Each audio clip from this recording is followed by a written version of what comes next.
네, 안녕하세요. 2023년도 제1회 고등학교 졸업학력 검정고시 한국사 해설 강의를 시작하겠습니다. 네, 이번에 전체적으로 1번부터 25번까지 봤을 때 출제 경향이 새롭게 좀 기존에 없었던 곳에서 출제된 곳이 있고, 또 3년이나 4년 전 좀 오래전에 기출됐던 문제들에서 출제된 것을 좀 확인할 수 있었습니다. 1번부터 한번 같이 살펴볼게요. 자, 1. 기억에 들어갈 유물로 옳은 것은 신석기 시대 생활체험하기, 서울 강동구 암사동 선사유적지, 가락바퀴를 이용하여 실 뽑기, 기억 모형 만들기.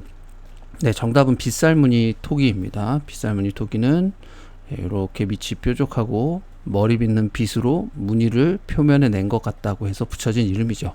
신석기 시대를 대표하는 것이고요. 또 음식을 저장하거나 또 조리하거나 하는 용도로도 사용되었습니다. 자, 1번의 상평통보 같은 경우는 요거는 이제 17세기에 숙종 때 전국적으로 유통을 했죠.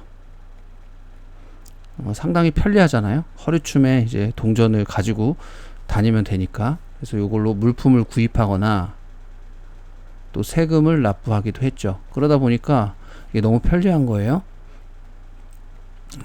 그래서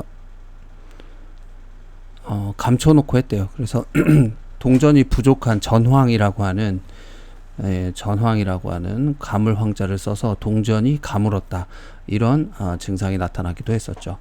자, 두 번째, 비파형 동검은 이제 중국의 오래된 악기 비파를 닮았다라고 해서 붙여진 이름이고요. 청동기 시대 때의 대표적인 유물이 되겠습니다. 청동기 시대 대표적인 유물로 또 하나는 고인돌이 있겠죠. 계급이라든지 또 지배자였던 군장의 등장을 정리하시면 될 것 같습니다. 자, 불국사 3층 석탑은 경주에 있습니다. 경주에 있고 석가탑이라고도 하는데요. 통일신라의 대표적인 석탑 양식을 보여주고 있습니다. 특징은 이제 여기에서 무구정광 대다란이경이라고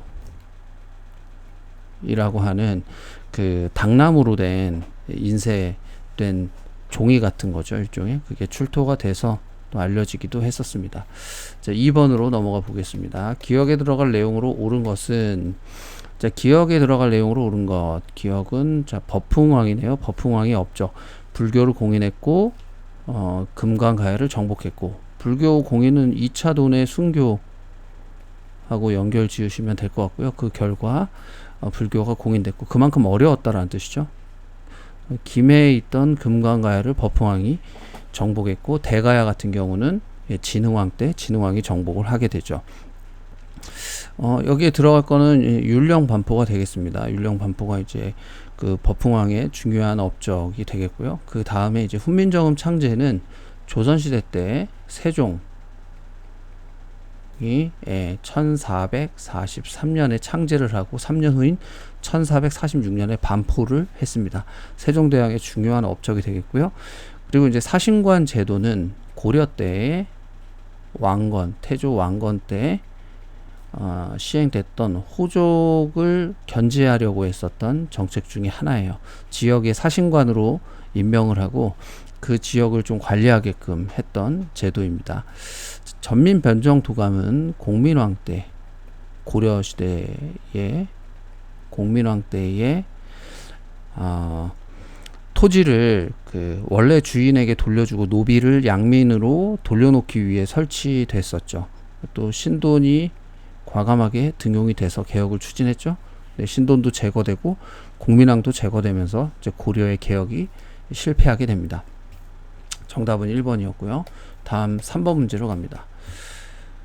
다음 설명에 해당하는 문서는 1번 도다이사 쇼쇼인에서 발견된 문서이다. 이 문서에는 서원경, 충북 청주에 속한 촌락을 비롯한 4개 촌락의 인구수, 토지의 종류와 크기, 소와 말의 수 등이 기록되어 있어 당시의 경제 상황을 알 수 있다. 이거 이제 4번의 신라 촌락 문서가 되겠습니다. 이 신라의 촌락 문서 같은 경우는 일단 위에도 보면 노동력이라든지 또는 그 재산이라고 할 수가 있겠죠. 그 노동력을 동원하거나 또는 세금을 징수하기 위해서 3년마다 촌주가 3년마다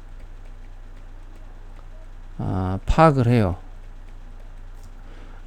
그리고 장부에다가 정확히 기록을 해 놓습니다. 문서로 작성하죠. 이런 특징이 있습니다. 공명첩은 임진왜란 이후에 국가 재정을 확보하기 위해서 국가가 발행을 해요. 이름을 비워놓은 관리 임명장입니다. 국가 재정 보충을 위해서 발행을 했어요. 주로 이제 이걸 구매할 수 있었던 사람, 아무래도 돈이 좀 있는 부농 같은 사람, 부자 농민들 이 구매를 했죠. 그러다 보니까 양반이 많아지게 됐을 거고요. 관리가 됐으니까 신분제가 동요되는 조선 후기의 모습으로 이어질 수가 있겠습니다. 시무 28조는 고려시대 때 성종 때 최승로라고 하는 분이 28개를 건의를 합니다. 그래서 여기를 수용을 하죠. 수용을 해요.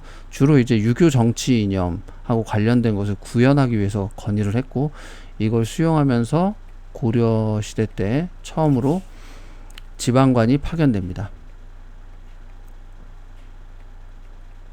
네, 여기까지 좀 알아놓으시고요. 영남 만인소 같은 경우는 그 개화기 때 조선책략이라고 하는 조선이 외교를 어떻게 해야 되는지를 김홍집이 황준셴이라고 하는 중국 사람하고 필담을 나눈 것을 책으로 엮어서 가지고 들어와요. 이것에 대한 이제 반작용으로 영남의 이만손이라고 하는 유생이 일종의 그 서명을 받은 거예요. 만명에게 서명을 받았어요. 펼치면 150m 됐다고 합니다. 그것을 올린 거죠. 그 임금님에게 올려서 결국에는 개화를 반대한다. 찬성하는 게 아니라 개화를 반대한다. 라는 메시지를 냈다고 할 수 있습니다. 정답은 4번이었고요. 다음 문제로 가볼게요.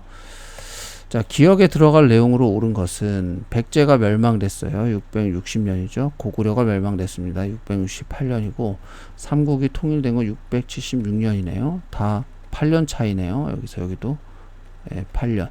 그 사이 기역에서는 뭐가 있었냐면 신라와 당나라의 전쟁이 있었습니다. 나당 전쟁이 있었고, 이 안에 들어갈 전투는 뭐 육지에서 한번 큰 전투가 매소성 전투가 있었고요. 또 바다에서 한번 기볼포 전투가 있었습니다. 그래서 정답은 2번이 되겠습니다. 기주대첩 같은 경우는 고려시대 때 거란이 3번을 침입을 했어요. 근데 고려를 침입했을 때 거란의 3차 침입 때 강감찬 장군이 기주에서 막아냈죠. 그 전투를 이야기합니다.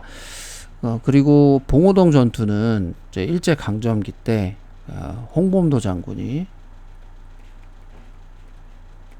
이끌었던 그 부대가 대한독립군이거든요.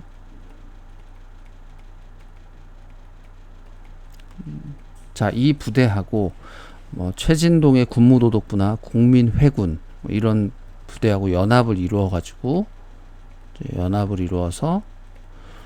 일본군을 격파했습니다. 그래서 유명한 전투고요. 1920년 6월에 있었고, 자, 한산도 대첩은 임진왜란 때 수군이 대활약을 했잖아요. 이순신 장군이 이끌었던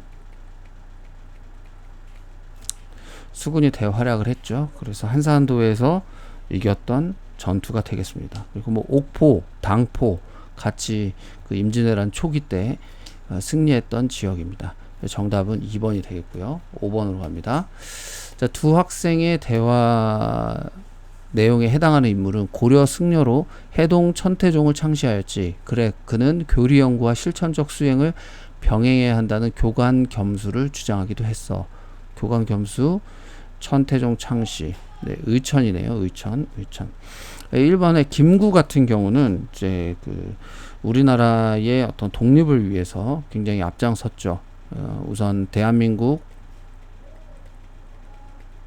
임시정부의 주석을 역임했고요. 대한민국 임시정부가 침체했을 때는 한인애국단을 조직합니다. 한인애국단을 조직해요. 여기 이제 대표적인 분이 이봉창, 일본의 일왕을 폭살하려고 했었던, 그리고 윤봉길, 그 상하이 사변 전승절을 기념하기 위해서 홍커우 공원에 도시락으로 추정되는 폭탄을 던져서 수많은 사상자를 냈었습니다. 네, 그리고 이제 광복 후에는 남한만의 단독 정부 수립을 반대해요. 그래서 평양에 가서 김일성을 만나죠. 남북 협상을 참여했습니다. 요 한 4가지 정도가 김구하고 연결된 주요 역사적 사건인데, 뭐 올해도 출제가 될 가능성도 있다라고 봅니다. 자, 안중근은 이제 을사늑약으로 그 외교권이 박탈되고 통감부가 설치됐을 때 초대 통감으로 왔던 이토 히로부미를 하얼빈에서 저격했죠. 1909년에.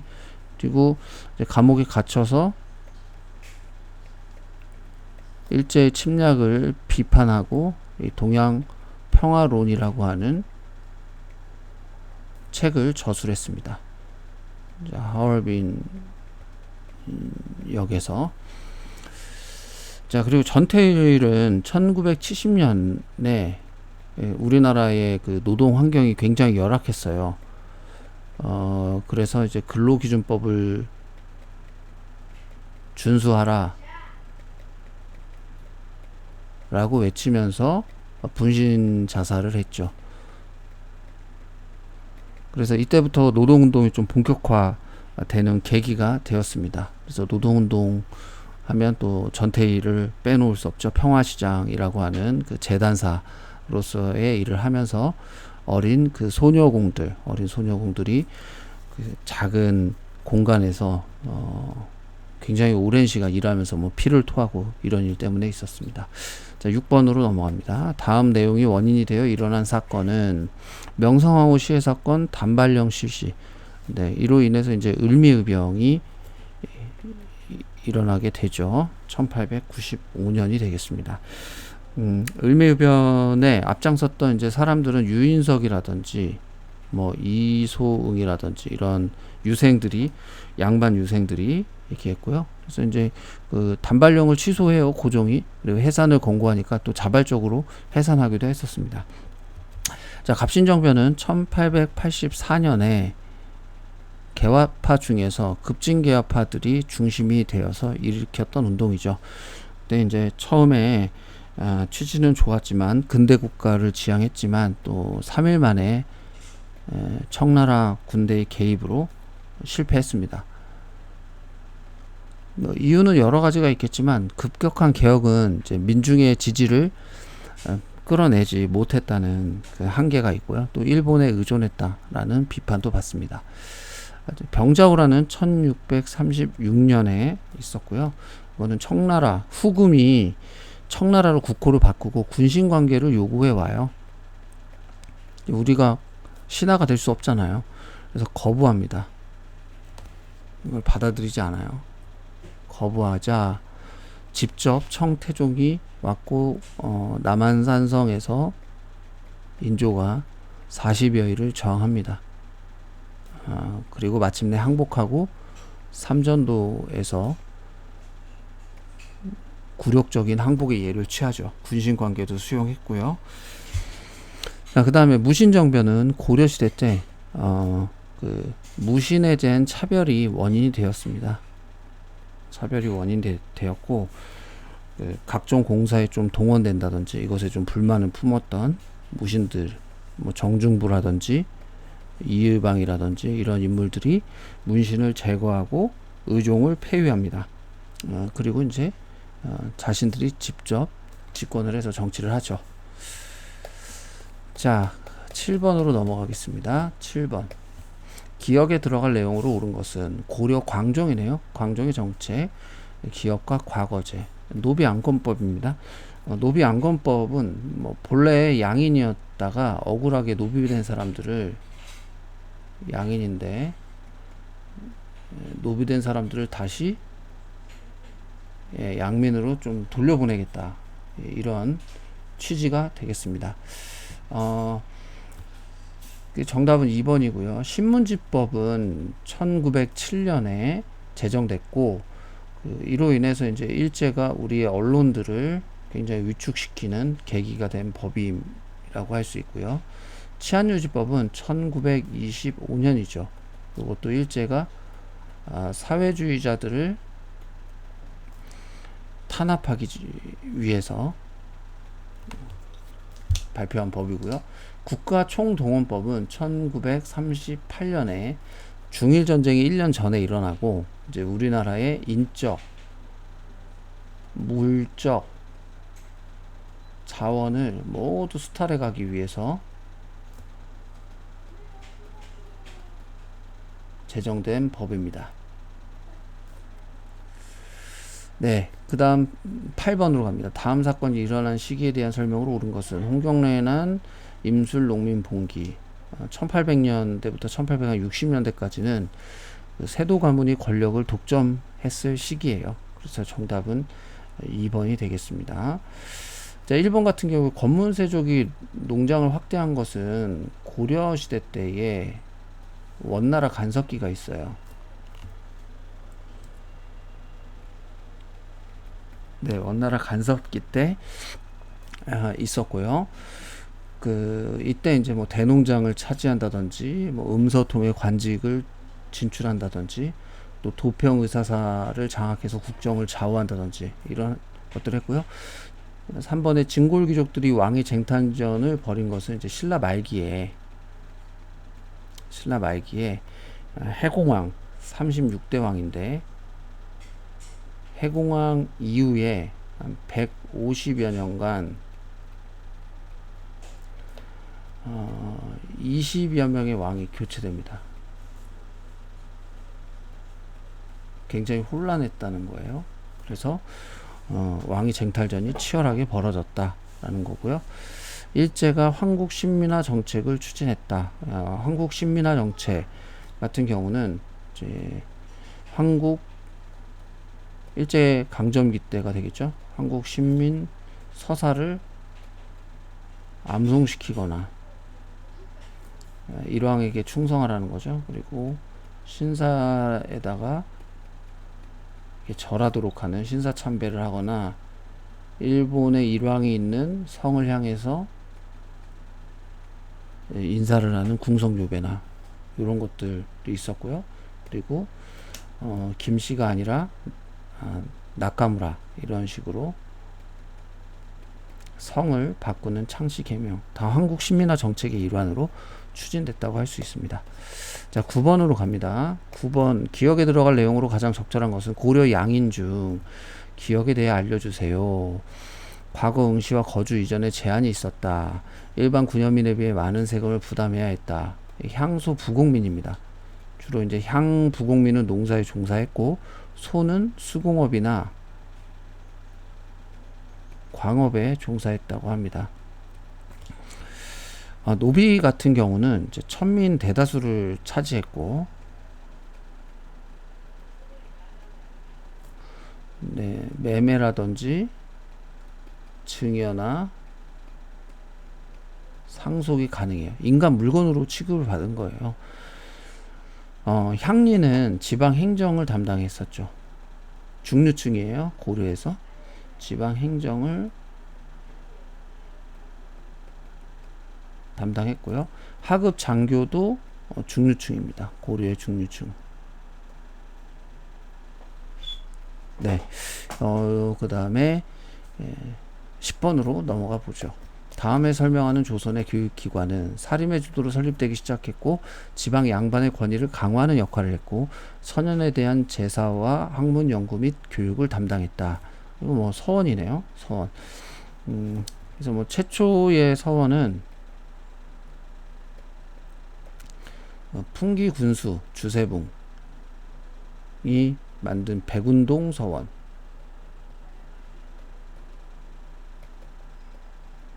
서원이 있고 이게 이제 중종 때 만들어졌습니다. 자, 그러면 광해원은 언제 있었던 건가요? 이거는 이제 선교사 알렌이 건의를 해서 세워지게 되죠. 이게 최초의 서양식 병원이었고 근대식 병원이었습니다. 이게 이름을 이제 나중에 뭘로 바꿔요? 한 달 있다가 제중원으로 바뀝니다. 같은 병원이에요.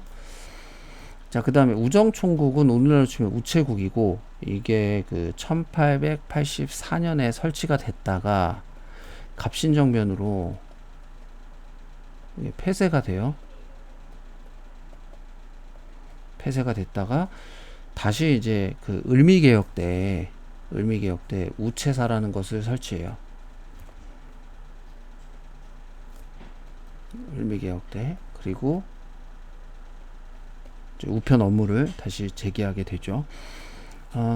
경성제국대학은 일제강점기였던 1920년대에 고등교육에 대한 어떤 필요를 우리 민족들이 느끼고 자발적으로 밀립대학 설립 운동을 전개합니다. 근데 일제가 이것을 가만히 좀 두고 보지 않고 자기들이 대학을 세워준다고 해서 경성제국대학, 경자가 좀 이상하네요.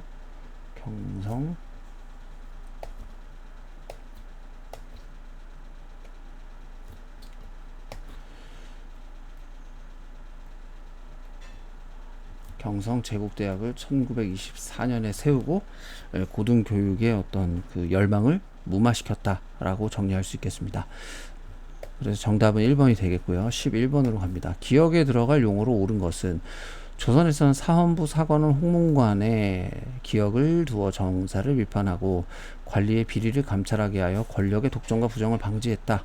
이건 11번의 1번입니다. 3사예요. 3사. 주로 이제 3사의 기능이 언론 기능이에요.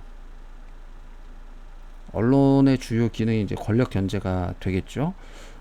왕과 대신을 좀 견제하는 견제가 되겠습니다. 정답은 1번이고 이제 또 헷갈리지 말 것은 고려시대 때의 3사는 그냥 하나의 기관이었고 여기서는 이제 회계, 단순 회계를 담당했다라는 것도 기억해 주시면 좋겠습니다. 자, 비변사는 16세기 초에 왜구와 여진의 침입에 대비해 가지고 변두리, 그러니까 변두리를 갖춘다. 그래서 준비시킨다, 대비한다 라고 해서 임시로 세워져요. 중종 때 국경을 지키는 임시기구로 세워졌다가 이게 이제 점점 권한이 세지는데 을묘 외변을 계기로 임시가 아니라 상설기구가 되죠. 기구가 되고 임진왜란 이후에는 거의 뭐 그 국정 전반을 총괄했습니다. 굉장히 권한이 강해졌죠. 그리고 이제 요게 계속 그 되는 게 아니라 흥선대원군 때 왕권을 강화시키는 과정에서 비변사를 폐지하죠. 자, 비변사의 흐름은 이렇게 됩니다. 식목도감은 이제 고려의 독자적 기구, 도병마사와 함께 고려의 독자적 기구가 되겠고요. 주로 여기에서는 법률, 규칙 이런 것들을 제정했습니다. 자, 궁극기무처는 1894년 갑오개혁 때 만들어진 기구예요. 만들어진 기구인데 그 개혁의 어떤 안건을 의결하기 위해서 만들었죠. 그래서 그 궁극기무처는 갑오개혁을 추진하기 위해서 만든 특별한 기구다 정도로 정리하시면 될 것 같습니다. 자, 12번으로 넘어갈게요. 기억에 들어갈 내용으로 옳은 것은 1866년 프랑스는 병인박해를 구실로 강화도를 공격하였다. 이에 맞서 양원수 부대가 정족산성에서 승리하여 프랑스군이 철수하였다. 이 과정에서 조선은 자, 병인양요 얘기네요. 외 규장각 도서를 약탈당하였다. 예, 정답은 4번이 되겠고요. 1번에 쌍송 총관부를 탈환한 것은 고려 때 이제 원간섭기 때 그것을 벗어나기 위해서 공민왕이 원나라에 반대하고 우리의 자주성을 회복하기 위한 여러 정책들을 펼쳤거든요. 그때 이제 그 공민왕이 쌍송 총관부를 탈환하고 그 결과 천령 이북의 땅을 다시 수복했죠.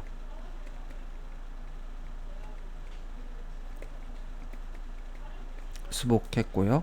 뭐 이거 외에도 공민왕의 업적은 앞에 그 신돈을 등용해서 전민 변정도감을 했다라는 것들, 그래서 권문세족을 견제했다라는 것도 중요한 내용입니다. 공민왕은 출제 빈도수가 굉장히 높은 왕이니까 정리를 꼭 해두시고요. 나제 동맹을 결성했다.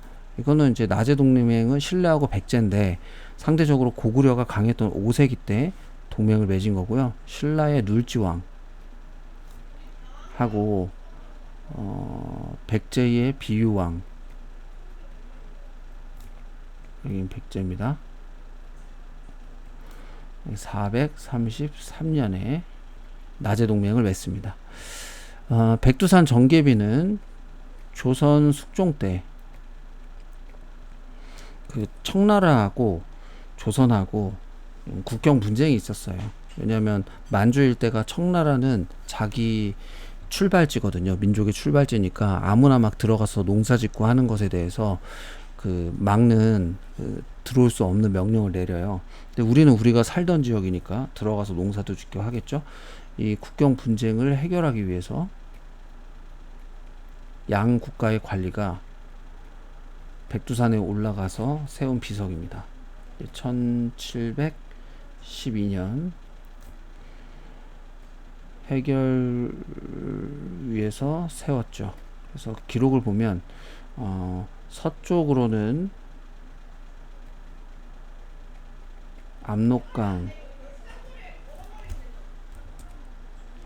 압록강까지, 동쪽으로는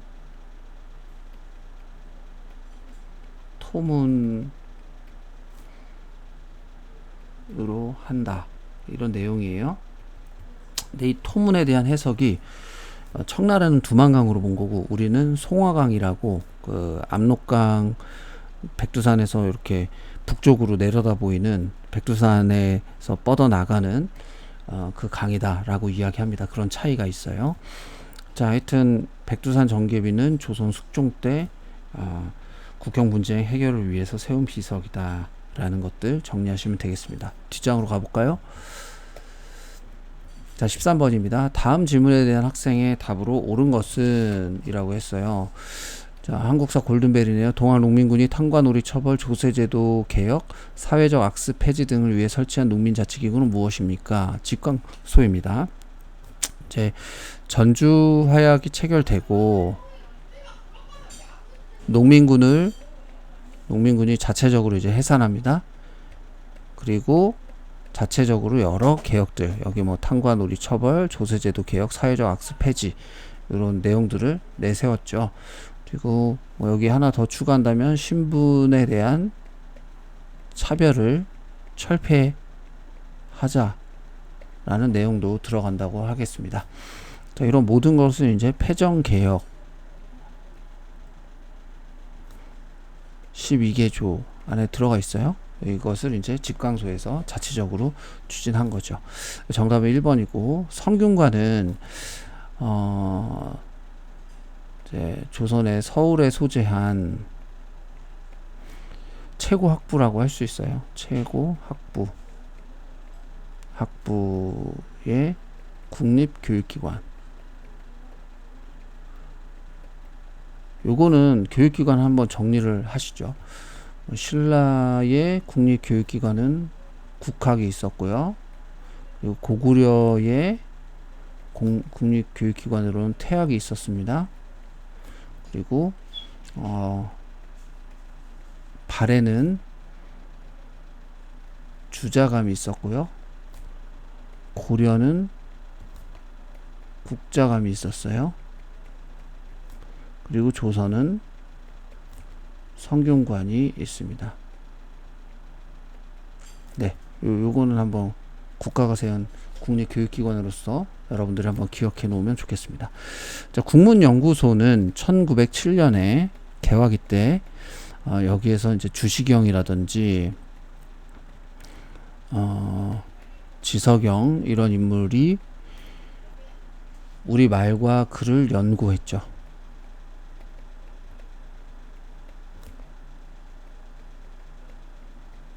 연구했고요. 조선 총독부는 이제 1910년에 한일 강제 병합 이후에 일제가 이제 민족 정기를 끊는다는 차원에서 광화문 뒤편에다가 지금 광장인데 거기에다가 일제 식민 통치 최고 기구죠. 조선 총독부를 세웠습니다. 그래서 이 총독 같은 경우는 권한이 막강했는데요. 입법, 사법, 행정에다가 군사까지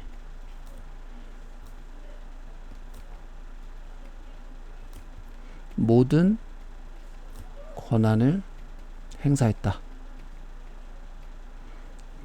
굉장한 권한을 행사했어요. 정리하시고요. 자, 14번. 다음에 설명하는 민족운동은 준비 과정에서 민족주의 세력과 사회주의 세력이 연대함. 1926년 순종의 장래일에 맞추어 시위를 전개함. 60만세 운동입니다. 순종의 장래일, 인산일이라고도 하는데 고종의 장래일은 3.1 운동이에요. 고종 장래일이 나왔다 하면 요거는 이제 3.1 운동이 되겠습니다. 네, 정답은 이제 3번이요. 1926년에 있었고요. 새마을 운동은 박정희 정부 때 1970년대에 있었던 이제 도시하고 농촌의 격차가 점점 커져서 그 격차도 줄이고 농촌 인구도 감소하니까 주택도 좀 개량하고 그래서 이제 농어촌 근대화에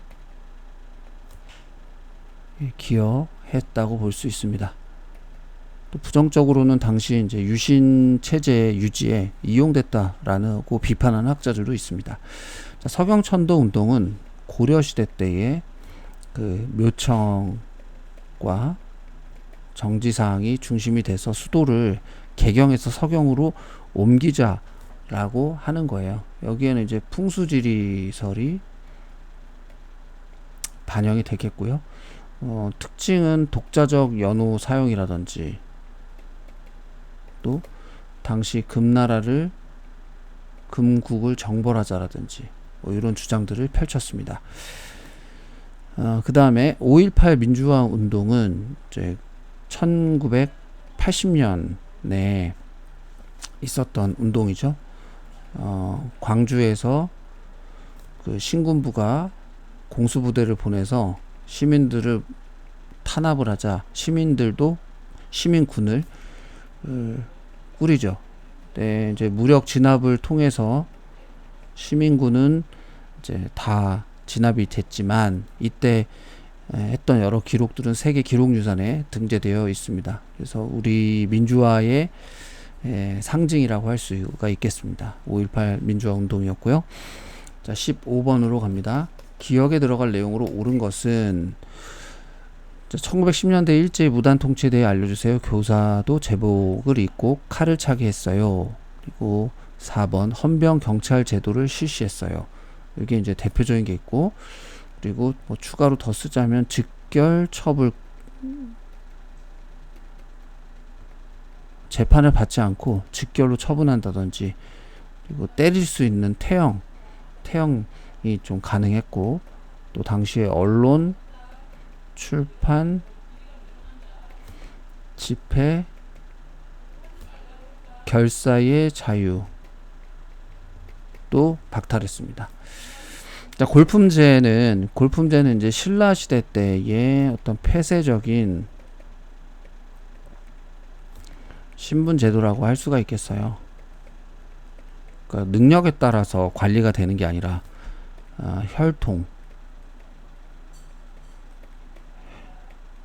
혈통에 따라 관리가 되다 보니까 이제 뭐 그 집이나 수레바퀴나 이런 장식, 크기, 일상생활까지 규제해서 나중에 이 골품제에 반대했던 육두품 세력이 또 신라 말에 고려를 세웠던 호족 세력과 힘을 합치기도 하죠.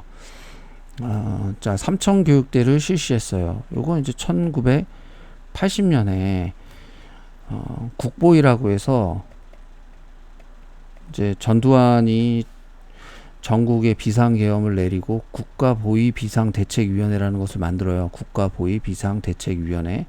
여기에서 이제 사회를 정화시킨다.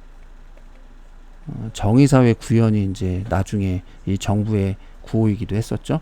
사회 정화 정책의 일환으로 군부대에 설치를 해서 이제 깡패들이나 불량배들, 폭력배들 잡아다가 정화시킨다고 많이 잡아갔습니다. 그런데 이제 반정부 세력도 거기에 같이 대학생들 데모하는 사람들 다 잡아가지고 여기 삼청교육대에다가 보내버렸었죠. 인권 침해가 굉장히 심했다고 할 수가 있겠습니다. 자, 3번에 사사오입 개헌을 단행했어요. 요건 이제 이승만 때 발췌 개헌이 첫 번째 개헌이고, 두 번째 개헌은 사사오입 개헌인데, 이 내용은 이제 초대 대통령에 한해서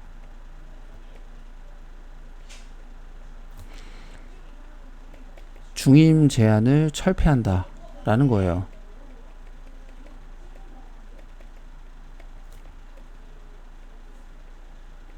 근데 이 결정 과정이 굉장히 좀 코미딕한 게, 203명이 당시 국회의원인데 이제 이거의 3분의 2가 되려면은 135.333 이렇게 나가요. 나눠보면. 그러면은 사람은 하나로 봐야 되기 때문에 가결수가 되려면 136명이 동의를 해야 돼요. 근데 실제적으로는 135명이 동의가 돼서 부결 발표를 했는데, 그 다음날 이게 135.333이니까 4 아래는 죽이고 죽이면 된다.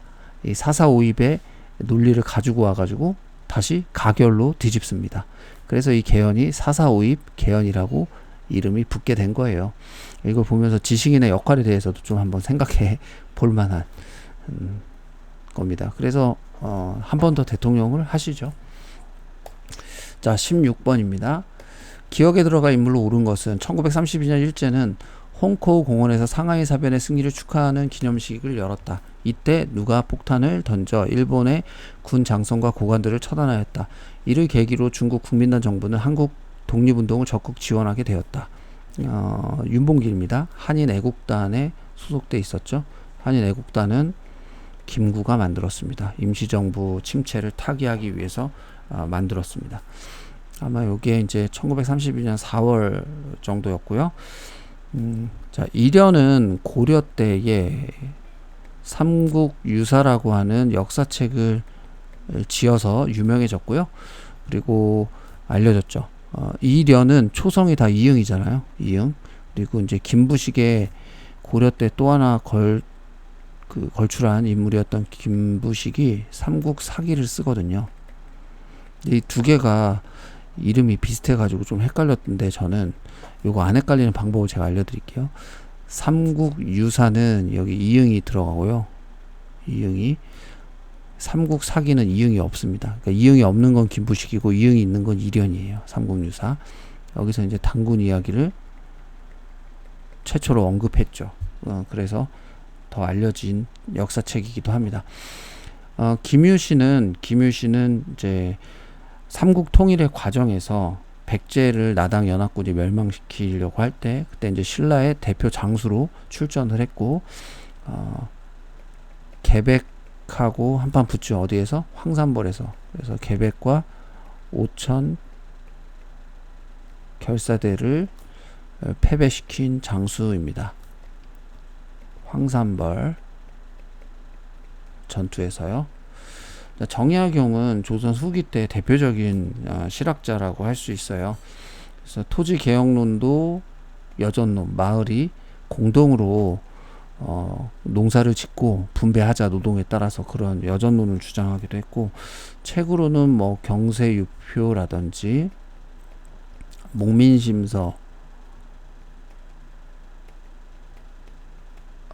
이런 책들을 써냈고요. 그리고 또 수원 화성 만들 때에 돌을 올려야 되잖아요. 거중기를 고안하기도 했고, 예, 또 그 배다리라고 해서 한강에다가 배를 연결시켰던 그 주교라고 하죠. 배주자를 써가지고 요걸 또 설치했던 과학자이기도 했습니다. 자, 다음 문제로 갑니다. 17번입니다. 다음에서 설명하는 일제의 식민지 지배 정책은 제1차 세계대전 이후 일본에서 쌀값이 폭등했고 일제가 한국을 식량 공급지화 했고요. 한국의 식량 사정이 악화되고 농민의 부담이 증가됐다. 이게 이제 20년대 때 산미 증식 계획. 그러니까 뭐 어렵게 썼지만 쌀 뺏기예요. 본질은 우리의 쌀을 뺏어서 가져가는 거죠. 그래서 우리는 이제 없어가지고 만주에서 작곡을 오히려 쌀은 생산량이 늘어났는데 일본이 다 뺏어가니까 작곡을 수입해서 연명해야 되는 아이러니한 상황이 벌어졌죠. 대동법은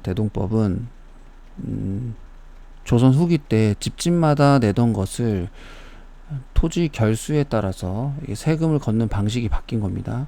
토지 결수에 따라서 바뀐 거예요. 기준이 이제 변경이 된 겁니다. 기준이 변경됐고 1결당 12두를 걷어요. 이걸 누구한테 주냐면 공인한테 줍니다. 그럼 공인이 원래 토산물이라고 해서 특산물, 각 지역의 특산물을 걷었는데 이 공인에게 주어서 이 공인이 특산물을 사오는 구조죠. 그래서 결과적으로는 이게 어떤 결과를 초래했냐, 상품 화폐 경제가 발달하게 됩니다.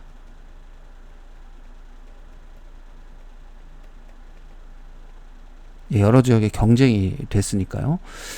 자, 그리고 탕평책은 조선시대 때 이제 그 예속 논쟁 이후에 당파 싸움이 심해지고 환국이 발생하자 그것을 이제 바로잡기 위해서 영조하고 정조가 시행했던 정책이 탕평책이에요. 어느 한쪽으로 좀 치우치지 않고 그 균형 잡힌 정책을 말한 거고요. 의정부 서사제는 왕권하고 신권의 의사소통 구조였는데 조선시대 왕이 있고 그 아래 의정부가 있고 그리고 육조가 있어요. 근데 여기 의정부를 한번 거치고 왕에게 보고되는 시스템을 우리는 의정부 서사제라고 하는 거예요. 그러니까 신하들을 믿는 거죠. 그래서 왕권과 왕의 권한과 신권의 어떤 조화를 추구했다고 할 수가 있어요. 육조가 의정부를 거치지 않고 왕에게 직접 보고하는 이런 시스템을 육조 직계제, 직접 보고한다라고 해서 요거는 주로 이제 그 태종이라든지 왕자의 난을 일으켰죠. 그리고 조카 단종을 제거하고 왕이 올랐던 세조 때 추진됐고, 왕권과 신권을 조화했던 의정부 서사대는 세종이나 성종 때 시행이 됐었습니다. 자, 18번입니다. 기억에 들어갈 내용으로 옳은 것은 이번에 처음 출제됐더라고요. 방정환 1899년 1931년 천도교 손은회를 조직했고 어린이날 제정을 주도했다. 정답은 3번이에요. 예. 그래서 요 부분도 좀 우리가 주목해서 봐야 되지 않을까라는 생각을 좀 해봤고요. 현량과는 조선시대 때 그 조광조의 개혁 내용 중에 들어가 있는 거예요. 그러니까 현량과는 추천을 통해서 관리가 되는 제도거든요. 이게 이제 중종 때 시행이 됐는데 이 조광조의 개혁이 너무 급진적이어서 결국에는 이게 기묘사화의 원인이 되기도 했죠. 자, 이거 조광조의 개혁에 들어간 내용이고요. 삼국사기를 저술한 여기 나왔네요. 고려 때 일현이에요, 김부식이에요. 예. 이응이 없죠. 김부식입니다. 김부식. 자, 그리고 이토 히로부미를 처단한 건 누구였어요? 이거 문제로 출제됐는데 안중근입니다. 또 안중근은 뭘 썼다고요? 동양 평화론 책을 저술하고 일제의 침략을 비판했다 라고 했습니다. 자, 옆 페이지로 가보죠. 19번입니다. 밑줄진 기억에 해당하는 민주화운동은 1987년 전두환이 대통령의 4.13 호원 조치에 맞서 시민들은 호원 철폐와 독재 타도를 외치며 전국적으로 시위를 전개하였다. 결국 전두환 정부는 국민의 요구에 굴복하여 대통령 직선제 개헌안을 수용하였다. 6월 민주항쟁입니다. 그래서 1월에 박종철 고문치사 사건이, 서울대생 박종철 고문치사 사건이 있었고요. 탁 치니까 억하고 죽었다는 말도 안 되는 발표를 해서 국민들이 시위를 하니까 이때 4월에 대통령이 4.13 호원 조치, 자기는 헌법에 문제가 없다라고 옹호하는 발언을 하죠. 그래서 전국적으로 시위를 하다가 또 이제 6월에 연세대학교 이한열 학생이 최루탄을 머리에 맞고 돌아가시는 일이 생겨요. 그래서 마침내 100만 명이 광화문에 모였고 이에 그 당시 여당 대표였던 노태우가 직선제 개헌안을 수용하기로 발표했습니다. 이게 이제 6월 민주항쟁이 되겠습니다. 자, 3.1운동은 1919년에 있었죠. 우리 역사상 최대 규모의 민족운동이었고요.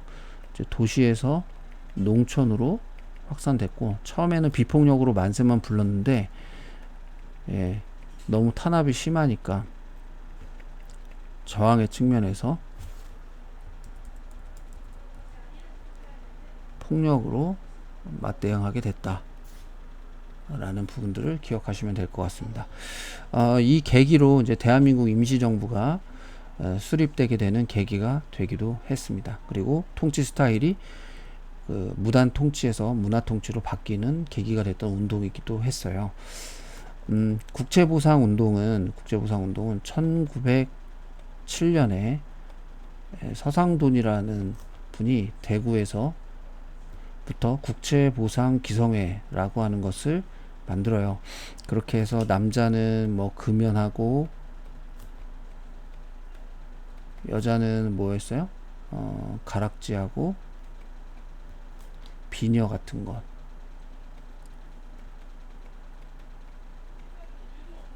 반지 팔아서 갚자라는 부분이었고, 당시 이제 1년 예산에 맞먹는 1,300만원 정도의 국채가 있었다고 합니다. 일본이 이제 강제로 이렇게 빌려준 거나 마찬가지예요. 자, 이 정신이 이제 이어받은 게 금모으기 운동입니다. 이게 이제 IMF 때 1997년에 IMF 구제 금융에 도움을 받았거든요. 근데 이제 김대중 정부 때 이 금모으기 운동을 통해서 조기 상환을 해서 전 세계가 깜짝 놀랐죠. 이 정신이 아마도 이 국제보상 운동에서 이어지지 않았을까 생각해 봅니다. 20번이에요. 기억에 들어갈 내용으로 옳은 것은 1945년에 개최된 어디에서 한국의 임시민주정부 수립, 이를 위한 미소공동위원회 설치, 신탁통치 실시 등이 결정되었을까요? 4번입니다. 모스크바 삼국 외상회의. 1945년 12월에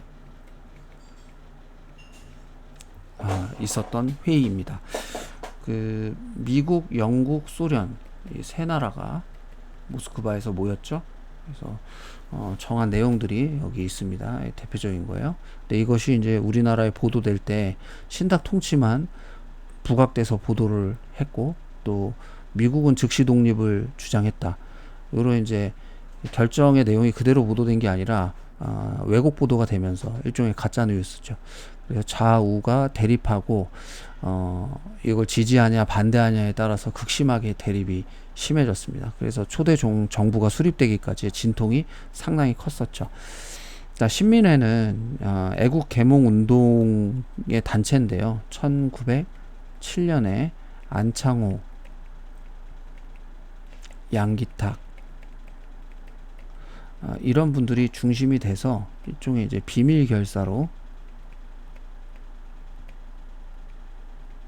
조직을 했습니다.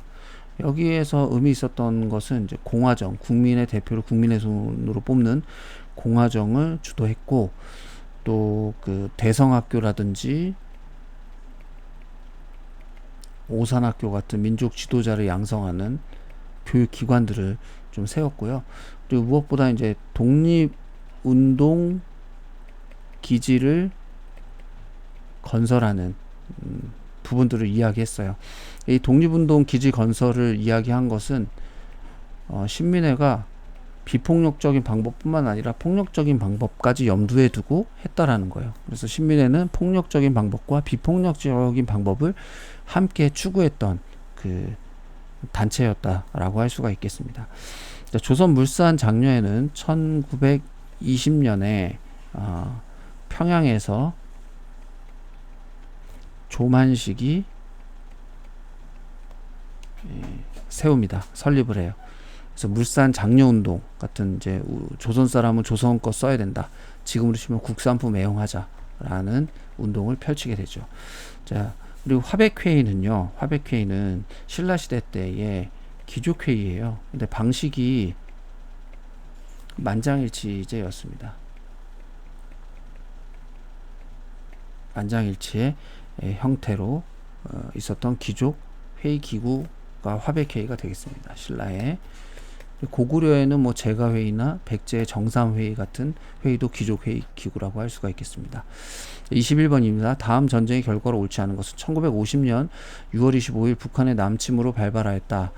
이후 인천 상륙작전 145태를 거쳐 38도선 일대에서 공방전이 지속되다가 1953년 7월 27일 정전협정이 체결되었다.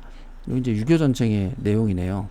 그러면 그 결과로 옳지 않은 걸 찾으면 강화도 조약이 체결됐다, 이거는 상관이 없잖아요.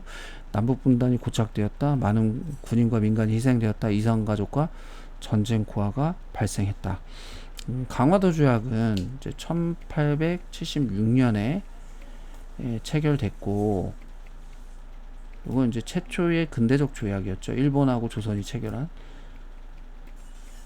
근데 내용이 평등했다, 불평등했다?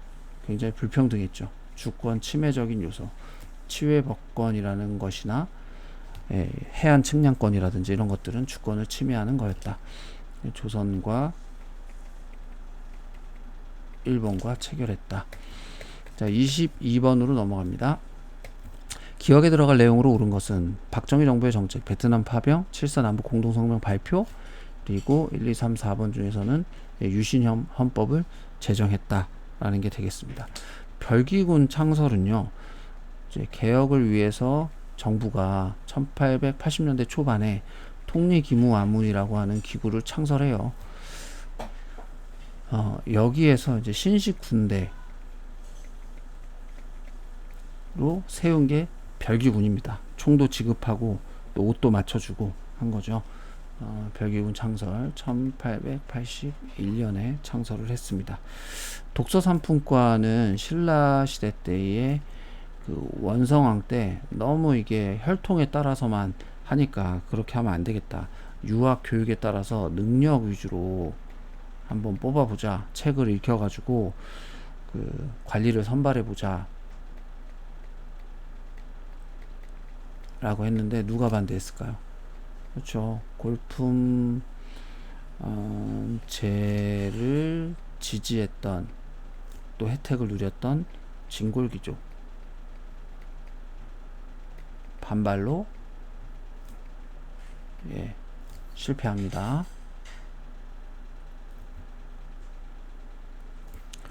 자, 한일 월드컵 개최는 2002년이에요. 2002년에 우리나라가 4강까지 올라갔던 신화를 썼던 대회가 되겠습니다. 자, 23번입니다. 다음에 설명하는 정부는 300산업 발달, 3.15 부정선거 자행. 이승만 정부네요. 이승만 정부 때 있었던 거고, 그리고 이제 노태우 정부 때는 북방 외교라고 했고, 또 1988년에 서울 올림픽을 개최했습니다. 그리고 유엔의 남북한이 동시 가입을 했습니다. 그리고 남북 기본 합의서,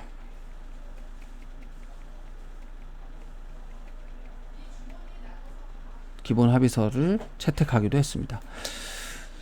자, 김대중 정부는 남북 정상회담을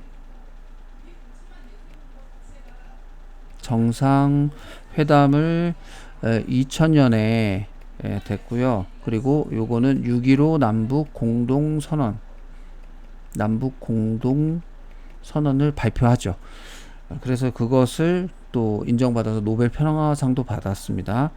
그리고 IMF를 조기 상환했습니다. 자, 이명박 정부는 4대강 살리기를 내세우고 정책을 했고요. 또 G20 정상회의를 추진하기도 했습니다. 정답은 1번이 되겠네요. 자, 24번입니다. 다음에 설명하는 군사조직은 1940년 대한민국 임시정부가 창설했고요. 총사령관의 지청 전 참모장이 이범석이 취임했고 미국 전략정보국과 협력하여 국내 진공작전을 전개했다. 한국광복군이 되겠습니다. 한국광복군. 별무반 같은 경우는 이제 고려시대 때에 여진족이 침입하는 것을 막기 위해서 윤관이